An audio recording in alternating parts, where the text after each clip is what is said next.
mà không cái hiểu được chỗ, cái worship service trong thùng tiêu, cái society không hiểu được hiểu hết, cái theology trong cái piti ham thì hiểu ngay cái sai. Hiểu chỗ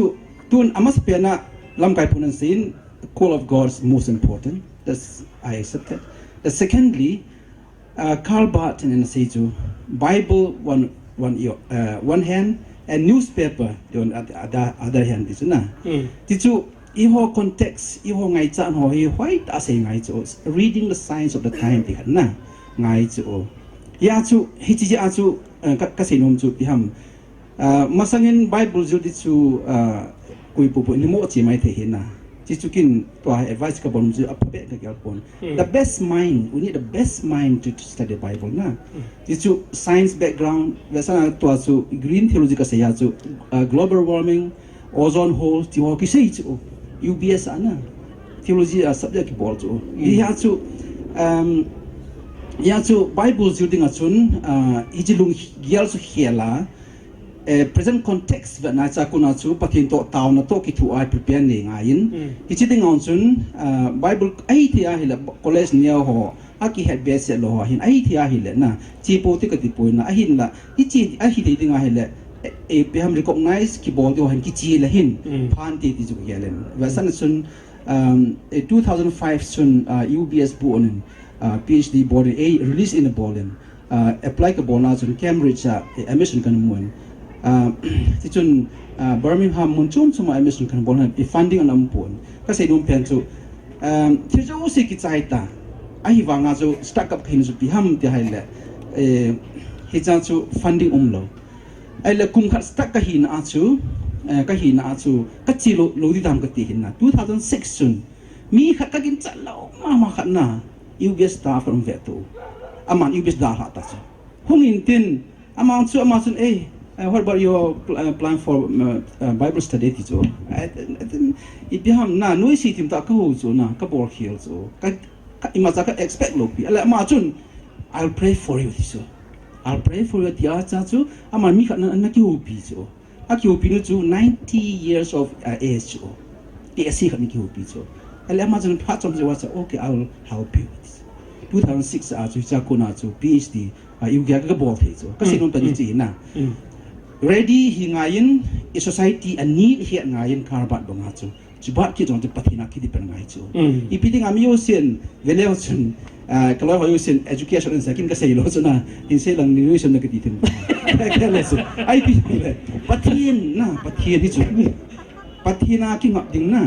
pathin iman cha nu mal available hi polo chun pathin iman cha thei chu kan sei mo na ki paumin pha amoy do onum tam ta ki ne ting le street question tham kha jong bowling ham tiong chu kalunga min ai wangin street bola amoy he idea ase do lo kha du ti za ne tham sa freedom ipevin ain se so ke ta win tu hin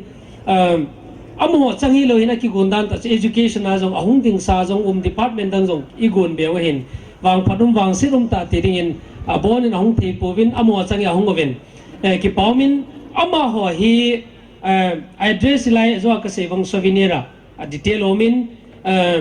chichiti lowa koi tabang ama ho ki mu pi nom tu chung mama ama khong kyu to wai tan to ala ima zo sine seman lo dio hin mi sagi na evin pungi ki pe pung ka khat hin i ho ma la khat mi khat mini som na chang zo povin chuti hi je chun koi tabang na ki mu pi nom le itina gelum ka tia hele amoin ready ka hi ve tivin tunil ha ka sunga jong he theology mini to savin management general hin management HR hin IT ahin atingle civil service atingle entrepreneurship amo changin adang education adang dang igon ho tunin dei bang the ta povin ai lam ho changi au movin amo ho hin na het be nom ho na do be nom ho na the nom ho chu healing sei dinga hi ready eveti hi kan se do no min aki pase sen khot beote ki komen aji ji phamitilet ase no testimony wi sei sa de wele I part ve dialoguing je acho heita chong ki suchom je ngahin igil jong keltan hungry man is angry man ki ti thu chi yomin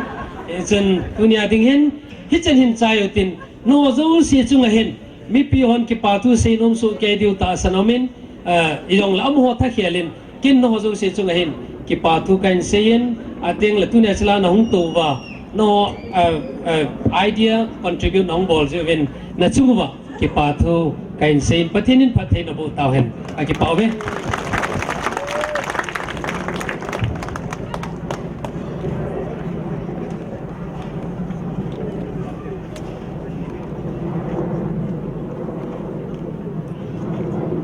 cái MBA to Francis in presentation paper na papers slide ai theology chun slide a bol de kana tiu in a bula chu slide chai theology chun paper ang kila the hin ama in ga ding do Francis ga ding do ama ko mai paper chu kila the in tin asaro sila kun amin ade hon na kila the in apoi mo ade hon lung lun hon ka gi paขัดเวขดห้าเป็นแบบตินอเปงเท่ๆแปลงก็เต้จอลังกับตัวจอลังคงแทกตัวแหละล่าก็น่ากันเวทแหละ color ขัดขมุนล่าก็น่ากันเวทแหละ color ขัดขมุนนะเสียใจ colorful เฮยังไงเฮ้มีล้อหิงหัวจู่ๆกันแนวไล่กันแก่เลยกันแนวไล่จู่ด็อกเตอร์หัวขมุนแหละด็อกเตอร์ก็เห็นอมจีนpolice officer ho security guard na nei puma hongles police officer kahi no men na father ho skula kakai la father ho ka la father ke le ti de baha kati hom sajen tunin ha he mi pi tam pi hi confuse ni mai theu hem na pidingan te la line chom hi win mo he mo na success story when share hin Reverend Lun Mang moderator pawang phatman a team hle jengin Khanglai kiteng le Khanglai lam kai hon nanaman cha no mai the he ateng tua tuni panel member ho jo se chungin ki pa thu velen kan phong kinin core committee thalengin ki pa thu chu thu chenga se ding ke se jol hing zo hen memento khat be tam hi yong le ngai lu na dim set ka sun lu no hen za chana kan sim na wa chu chin ne ke choi le ding win kan dei sa win chin pe ding win Reverend Pu Doctor Seikam to thangin in pe ventin ichema sanga chaka se hai khanomin doctor police officer father katin confuse ka hin amo nan se yong chu na confuse so ke deu hin ai wanga thil khat common khat ome mo se chu pathin hazing win atin na pathin to ki ngai a hi le ki nai a hi le